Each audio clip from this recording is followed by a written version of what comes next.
আজকের সভায় খুব গুরুত্বপূর্ণ আলোচনা করতে চলেছি। তোমরা সবাই কিন্তু খুব মনোযোগ দিয়ে আমার কথা শুনো আর অবশ্যই তোমাদের মতামত জানিও। কি আলোচনা করবেন মহারাজ?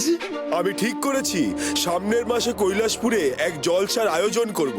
খুব ধুমধাম করে পালন করা হবে সেই জলসা। দূর দূরান্ত থেকে নামি দামি শিল্পীরা আসবেন, প্রতিবেশী দেশ থেকে রাজা রানী যুবরাজ সহ আরো অনেক অতিথি আসবেন। তাদের সকলকে আমন্ত্রণ জানানো হবে সেই জলসায়। বাহ মহারাজ, এ তো খুব ভালো কথা। হ্যাঁ ভোলা, ভালো যেমন তেমন আবার অনেক দায়িত্বেরও কাজ এটা। সবকিছু ঠিকঠাক ভাবে আয়োজন করতে না পারলে যে আমাদের কৈলাসপুরেরই অপমান হবে। সমস্ত অতিথিদের আপ্যায়ন, সমস্ত শিল্পীদের আতিথেয়তা সবটাই মাথায় রাখতে হবে। তাই সবাইকে খুব দায়িত্বের সঙ্গে কাজ করতে হবে। কিন্তু মহারাজ, এই জলসার আয়োজন করতে গেলে যে অনেক অর্থ ব্যয় হবে।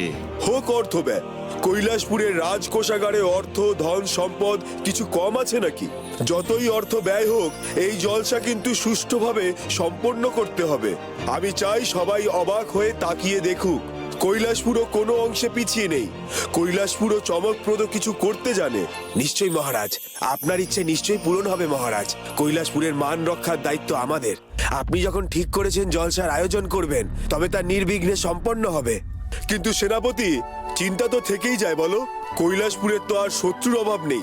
যদি এই জলসার মাঝে শত্রুরা আক্রমণ করে, আমি চাই সমস্ত অতিথিদের নিরাপত্তার দায়িত্ব তুমি নাও সেনাপতি। আপনি কিছু চিন্তা করবেন না মহারাজ, সমস্ত অতিথিদের নিরাপত্তার দায়িত্ব আমি নিলাম। নিশ্চিন্ত করলে আমার সেনাপতি। তোমার দক্ষতার ওপর যথেষ্ট বিশ্বাস আছে আমার। এর আগেও তুমি কৈলাসপুরকে অনেক ক্ষেত্রে রক্ষা করেছো। এই জলসার আয়োজন করতে গেলে এখন থেকে কাজ শুরু করতে হবে মহারাজ। হাতে কিন্তু বেশি সময় নেই। হ্যাঁ, একদম ঠিক কথা বলেছো মন্ত্রী। তোমার ওপর দায়িত্ব থাকবে সমস্ত অতিথিদের আপ্যায়নের। দেখো, তাদের আপ্যায়নে যেন কোনো ত্রুটি না হয়। যথা আজ্ঞা মহারাজ, আপনার আদেশ শিরোধার্য করলাম।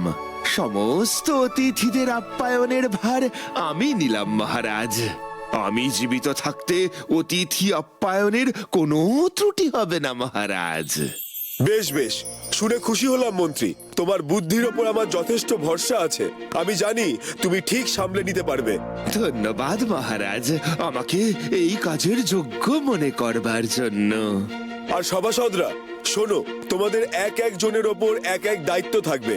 রাজপ্রাসাদের প্রাঙ্গণে শামিয়ানা টাঙানো, আলোকসজ্জা, মণ্ডপ সজ্জা, দেশে দেশে দূত পাঠিয়ে অতিথিদের আমন্ত্রণ জানানো, প্রয়োজনে তাদের জন্য সুসজ্জিত রথ পাঠানো, ময়ূরপঙ্খী বজরা পাঠানো, অতিথিদের 3 প্রহরে সুস্বাদু খাবারের বন্দোবস্ত করা, বাজার করা, শাক সবজি ফল মূল পানীয় সমস্ত কিছুর ব্যবস্থা করা, দূর দূরান্ত থেকে নামি দামি শিল্পীদের আমন্ত্রণ জানিয়ে নিয়ে আসা, তাদের বাদ্যযন্ত্র, তাদের তালিম সবকিছুর ব্যবস্থা করো।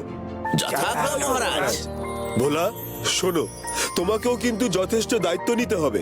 অতিথিদের কোনো রকম অসুবিধা যাতে না হয় সেই দিকে তোমাকেই লক্ষ্য রাখতে হবে। তোমার অসীম সাহস আর প্রখর বুদ্ধির ওপর আমি যথেষ্ট আস্থা রাখি। আর এই কদিন রাজকুমারী রাজলক্ষ্মী নিরাপত্তার ওপরেও তোমাকে নজর রাখতে হবে। যথা আজ্ঞা মহারাজ, আমি অবশ্যই আপনার আদেশ পালন করব। আপনি কিচ্ছু চিন্তা করবেন না মহারাজ, আমরা রাজকুমারীর সাথেই সব সময় থাকবো। যাক, শুনে নিশ্চিন্ত হলাম। জলসা করা হচ্ছে, মোৎসব করবে মোৎসব। করাচ্ছি জলসা। এই জলসার মধ্যেই আমি এমন কিছু করব যাতে ওই মহারাজ নরেন্দ্রর নাক কাটা যায়, সমস্ত দেশে ছি ছি পড়ে যায়। সবাই যাতে মহারাজ নরেন্দ্রকে দুর্বল অযোগ্য মনে করে, সবাই যাতে মহারাজ নরেন্দ্রকে সিংহাসনচ্যুত করে। আর সেই সুযোগে আমি হব এই কৈলাসপুরের রাজা। আমি অগ্রদূত, তখন হব কৈলাসপুরের নতুন শাসক। কৈলাসপুরের সিংহাসনে বসবো আমি, শুধু আমি।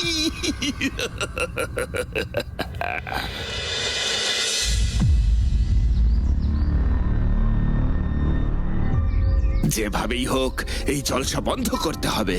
এত আড়ম্বর, এত আয়োজন তো হতে দেওয়া যাবে না। নেপা, ভোমলা, তোদের সাহায্য কিন্তু লাগবে আমার। কোনো চিন্তা করবেন না মন্ত্রী মশাই, আপনি যা বলবেন তাই করে দেব। একবার শুধু আদেশ করে দেখুন। হ্যাঁ মন্ত্রী মশাই, আমরা পাকা কাজ করি, কোনো কাজ অর্ধেক রাখি না। বটে বটে, ভালো, খুব ভালো। ওই জন্যই তো তোদের ডেকেছি। আমি জানি তো পারলে তোরাই পারবি। আচ্ছা মন্ত্রী মশাই, আপনি তো মহারাজের নুন খেয়েছেন, তাও এমন নেমোখারামি করবেন? এই চুপ কর তো, মেলা ফ্যাচ ফ্যাচ করিস না। বলি মহারাজের নুন খেয়েছি তো কি, নুন খেয়ে কি গুণ গাইব? তাতে আমার লাভটা কোথায়? কি পাবো শুনি তাতে? তাও মন্ত্রী মশাই, মহারাজ কত বিশ্বাস করেন আপনাকে, আর আপনি মহারাজের ক্ষতি করবেন? এই এই এই বড্ড কথা বলছিস দেখছি তোরা। খুব সাহস বেড়েছে তাই না? বলি চারখানা মোহর পাবি, সে কথা কি ভুলে গেছিস? কে দেবে তোদের মোহর? তোদের ওই মহারাজ এসে দিয়ে যাবেন। সেই তো আমার থেকেই মোহরগুলো নিবি। তাহলে আমি যা বলবো চুপচাপ তাই করবি, একদম মুখে মুখে তর্ক করবি না। আচ্ছা, মাফ করবেন মন্ত্রী মশাই, ভুল হয়ে গেছে, আর কথা কইব না। হ্যাঁ মন্ত্রী মশাই, এই নাক মুলছি, কান মুলছি, আর এমনটি হবে না। হ্যাঁ হ্যাঁ, মনে থাকে যেন। আমাদের কি কাজ করতে হবে মন্ত্রী মশাই? শোন, এই পথ দিয়েই শামিয়ানা টাঙানোর লোকেরা যাবে। এই রাজ্যের সবচেয়ে নাম করা শামিয়ানা টাঙানোর লোককে বহাল করা হয়েছে, তারাই আসছে, বুঝলি তো? বুঝলাম, কিন্তু আমাদের কি করতে হবে মন্ত্রী মশাই? এইখান দিয়ে যখন এই লোকগুলো যাবে, তখন ওদের ধরে বেঁধে ফেলবি তোরা। তারপর ওদের গুম করে রেখে দেওয়া হবে। শামিয়ানা টাঙানোর লোকেরা না এলে শামিয়ানা টাঙানো যাবে না, আর তখন জলসাও বসবে না। ঠিক আছে মন্ত্রী মশাই, আমরা বুঝে গেছি। তোদের দুজনের উপর দায়িত্ব দিলাম, কিন্তু যদি কাজটা না হয়, যদি আমাকে ডুবিয়েছিস, তাহলে দেখ তোদের আমি কি করি। মোহর তো পাবি না, উল্টে আমি মহারাজের কাছে নালিশ ঠুকে দেব যে তোরা দুজন জলসা ভাঙার ফন্দি আটছিলিস, আর আমি তোদের হাতে নাতে ধরেছি। না না মন্ত্রী মশাই, আপনি নিশ্চিন্তে থাকুন। আমাদের উপর যখন দায়িত্ব দিয়েছেন, তখন আমরা ঠিক কাজটা করবই। ঠিক আছে ঠিক আছে, নে নে, এখন এই গাছের আড়ালে লুকিয়ে পড়। লোকগুলো আসার সময় হয়ে গেছে। লোকগুলো এলে পেছন থেকে সোজা ওদের উপর আক্রমণ চালাবি।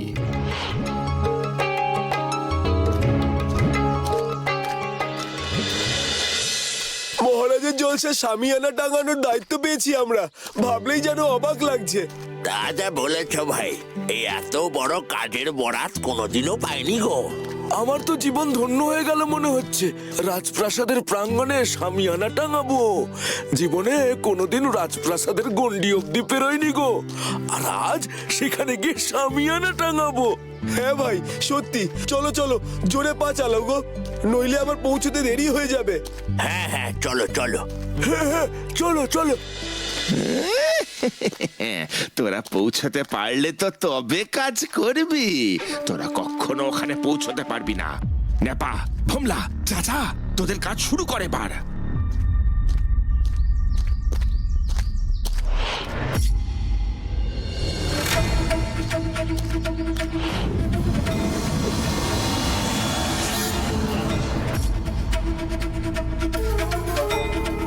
এই এই তোমরা কারা? আমাদের এইভাবে বাঁধলে কেন? ছাড়ো, আমাদের ছাড়ো, আমাদের রাজপ্রাসাদে যেতে হবে।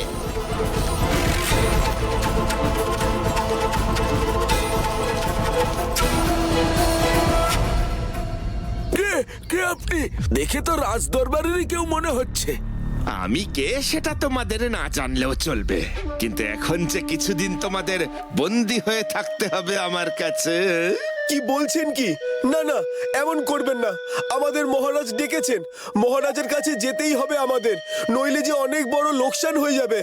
লোকসান হোক সেটাই তো আমি চাই। এই তোরা এদেরকে নিয়ে যা, নিয়ে গিয়ে গুদাম ঘরে আটকে রাখ। ঠিক আছে হুজুর।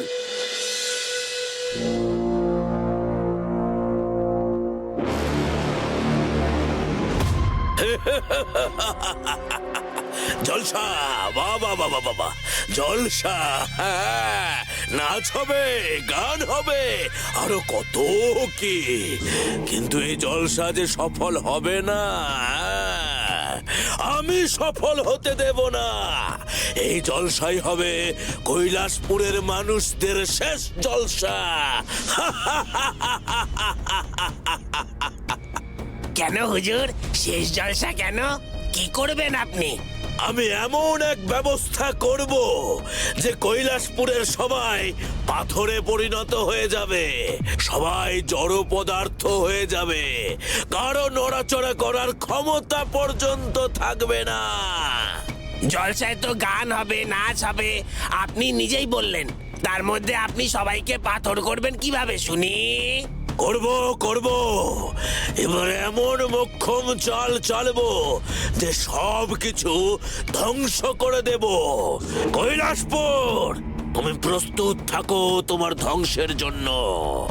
এর আগেও তো আপনি কতবার বলেছিলেন কৈলাসপুরকে শেষ করে দেবেন, ধ্বংস করে দেবেন। কই, কিছুই তো করতে পারেননি। চুপ কর মামেক, আগে করতে পারিনি তো কি হয়েছে, এখন ঠিক করে দেখাবো। হ্যাঁ, সেই আশাতেই থাকুন। মামেক, খুব বাড়াবাড়ি হয়ে যাচ্ছে কিন্তু এবার। আমাকে বৃথা চটাস না, আমি চটলে কিন্তু তোর কপালে দুঃখ আছে বলে দিলাম। সে দুঃখ আমার কপালে আছে না আপনার কপালে আছে সে পরে দেখা যাবে, তবে আপনার পরিকল্পনা সফল হওয়া খুবই দুষ্কর। তোর মুখে কি কখনো ভালো কথা আসে না? শোন, এবার আমি আমার পরিকল্পনা সফল করবই। সবই তো বুঝলাম হুজুর, তা কি করে করবেন? মায়াসুরকে নিয়ে আসবো এখানে। এখন মায়াসুরই হবে আমার তুরুপের তাস। মায়াসুরের মায়ায় সবাইকে কাবু করে দেব আমি। মায়াসুর? মায়াসুর কে হুজুর?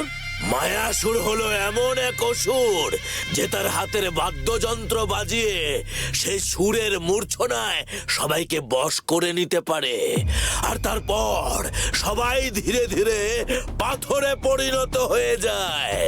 ওই মায়াসুরকে আমি কৈলাসপুরের জলসায় পাঠাবো, তারপর সে তার সুরের মায়া জালে একে একে সবাইকে পাথরে পরিণত করে দেবে।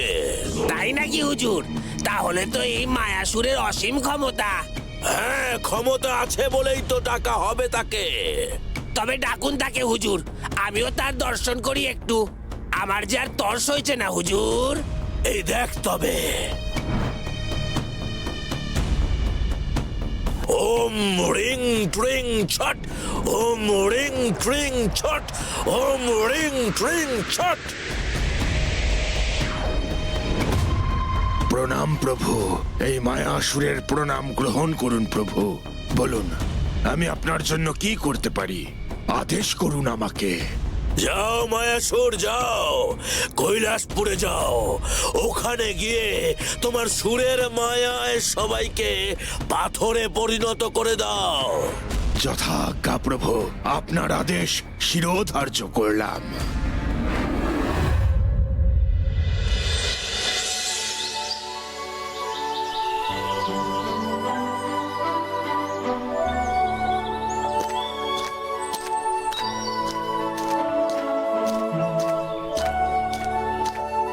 কি আশ্চর্য, শামিয়ানা টাঙানো লোকেরা এখনো আসেনি। এদিকে যে আজকেই জলসা, সব শিল্পীদের আমন্ত্রণ জানানো হয়ে গেছে, সমস্ত অতিথিরা চলে এসেছেন, অথচ যদি জলসা না হয় তাহলে কি হবে? কৈলাসপুরের মান সম্মান সব তো ডুবে যাবে। হায় হায় হায় হায় হায়, এখন আমি কি করি? বিচলিত হবেন না মহারাজ, নিশ্চয়ই কোনো না কোনো ব্যবস্থা ঠিক হবে। কৈলাসপুরের জলসা ঠিক হবে, আর কৈলাসপুরের সম্মানও থাকবে। কিন্তু কিভাবে হবে সেনাপতি? শামিয়ানা টাঙানো এখনো হয়নি, তাহলে জলসা হবে কোথায়? সভাসদ, তুমি শামিয়ানা টাঙানো সংস্থাকে ঠিকঠাক সংবাদ দিয়েছিলে তো? হ্যাঁ মহারাজ, আমি তো কৈলাসপুরের সবচেয়ে সেরা শামিয়ানা টাঙানোর সংস্থাকে বহাল করেছিলাম। তারা তো 3 জন লোকও পাঠিয়েছিল শুনেছিলাম, কিন্তু তারা রাজপ্রাসাদ পর্যন্ত পৌঁছায়নি। মাঝপথে যেন কোথাও উধাও হয়ে যায়। কি বলছো তুমি সভাসদ? তারা উধাও হয়ে গেছে? এর অর্থ কি? তার মানে কি কোনো গুপ্ত শত্রু তাদের অপহরণ করে নিয়ে গেছে? সেনাপতি, তুমি কড়া নিরাপত্তার ব্যবস্থা করনি? হ্যাঁ মহারাজ, রাজ্যের চারিদিকে আমি কড়া নিরাপত্তার ব্যবস্থা করেছিলাম। এমনকি এই রাজ্যে বাইরে যাওয়া যতগুলো দ্বার রয়েছে সব দ্বারেই প্রহরী নিযুক্ত করেছিলাম। বাইরে থেকে কোনো শত্রু প্রবেশ করা অসম্ভব। এত নিরাপত্তা সত্ত্বেও এমন দুর্ঘটনা ঘটলো কি করে? আমার কি মনে হয় জানেন তো মহারাজ, ওই লোকগুলো ইচ্ছে করেই কোথাও সরে পড়েছে।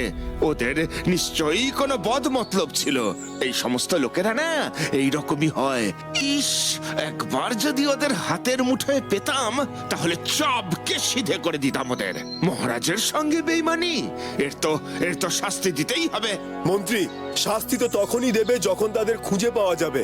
তারা তো নিখোঁজ। নিখোঁজই থাকবে এখন তারা। যতই খুঁজুন তাদের টিকিটিও পাবেন না। মহারাজ, শামিয়ানা টাঙানোর কি হবে তাহলে? জানি না সেনাপতি, আমি কিচ্ছু জানি না। আমার ভীষণ অসহায় লাগছে। এখন কি করব কিছুই বুঝতে পারছি না। জলসা কি শেষ পর্যন্ত বন্ধ হয়ে যাবে? না মহারাজ, জলসা বন্ধ হবে না। শামিয়ানা আমরা সবাই টাঙাবো। আমি, নন্দী, শিবু, বকুল সবাই মিলে শামিয়ানা টাঙাবো। কি বলছো তুমি ভোলা? তোমরা টাঙাবে? তোমরা পারবে? তোমরা তো বয়সে অনেক ছোট। তোমরা এই কাজ কি করে করবে? না না না ভোলা, এই অনুমতি তোমাকে দিতে পারবো না আমি। মহারাজ, একবার ভরসা করেই দেখুন না আমাদের ওপর। আমরা কথা দিচ্ছি, আপনি নিরাশ হবেন না। কিন্তু ভোলা, এটা পুরো কৈলাসপুরের সম্মানের ব্যাপার। শামিয়ানা যদি ভালো না হয় তাহলে যে অনেক নিন্দা হবে। আপনি একবার আমাদের ওপর বিশ্বাস রেখেই দেখুন না মহারাজ, আমরা ঠিক পারবো। বেশ, তবে তাই হোক।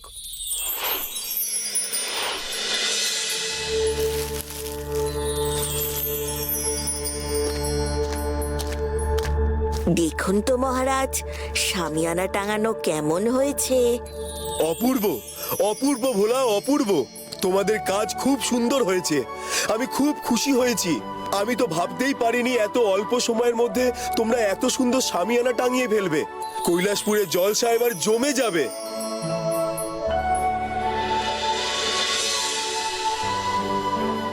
আবার হবে তো দেখা, এ দেখাই শেষ দেখা নয় তো।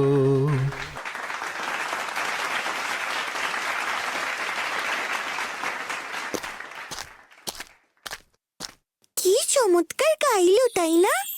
হ্যাঁ, সত্যি খুব ভালো গান গেয়েছে।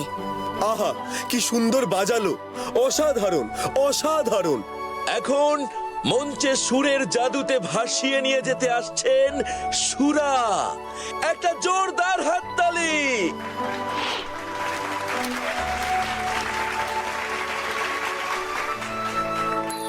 উত্তম, অতি উত্তম।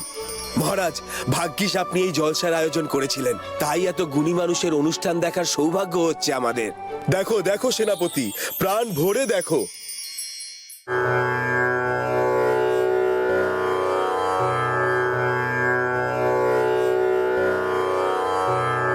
বকুল, এই বকুল, কি রে?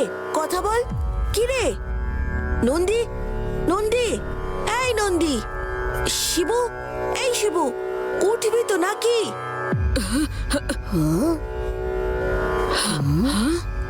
আশ্চর্য, নন্দীর কান ধরতেই আবার আগের মতো হয়ে গেল। এই সুর শুনে এটা হলো না তো। এর মানে ওই সুরকে কিছুতেই কানে পৌঁছতে দেওয়া যাবে না।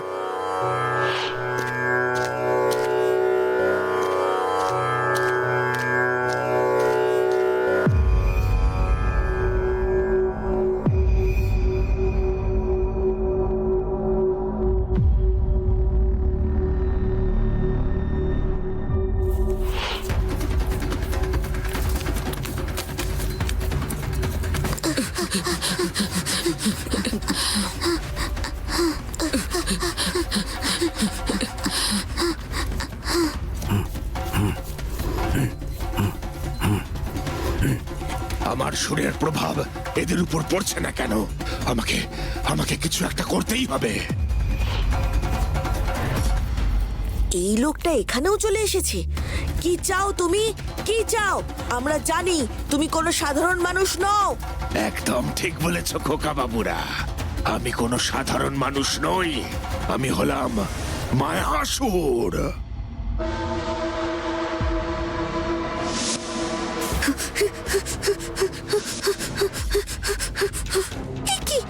কি হচ্ছে বলে দাদা?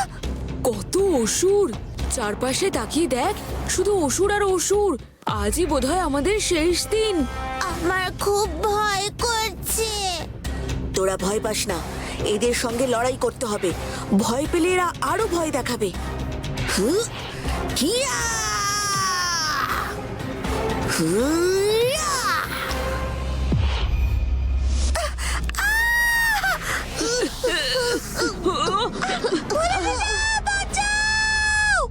ভোলা বাঁচা!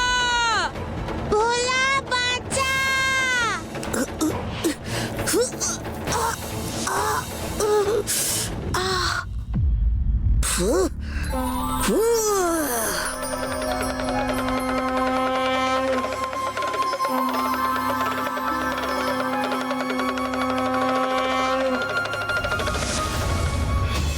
আজ তোদের দিন শেষ। হুইয়া! হুয়া! হুয়া!